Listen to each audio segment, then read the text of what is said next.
I think the biggest problem that we're really coming up against with our clients, and our clients are institutional clients, mutual fund managers, hedge fund managers. I believe the institutional investor is a hypocrite.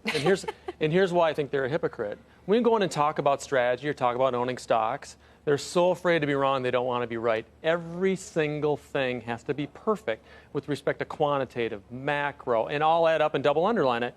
Yet, so they want, in other words, they want positioning that looks good, that looks safe, that won't get them in trouble. Exactly, because they're playing defense not only with their careers but with their portfolio. But then the president tweets and they jump. That's not investing. And I think what that's leading us into 2020 and 2021 and beyond is that good old-fashioned stock picking. Managements matter, products matter, secular trends matter, fundamentals, earnings, things that we've forgotten about because we've become so formulaic. But Brian Macauley, stock picking is really, really hard, and it's hard for people to do it well over time, and clients are loath to give those strategies money. They'd rather just be indexers, right?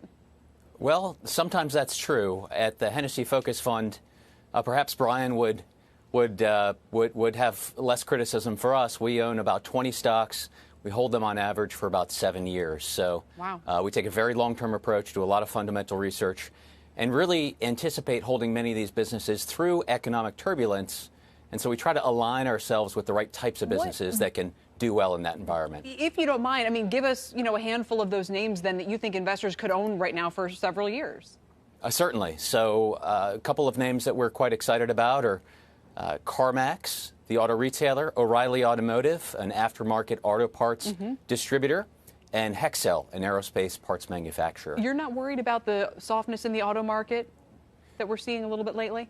Well, sure, we're worried a little bit, but we think that the secular opportunity that CarMax has in front of it to go from being a traditional retailer to being an omni-channel retailer outweighs the concerns that we have about short-term cyclical issues.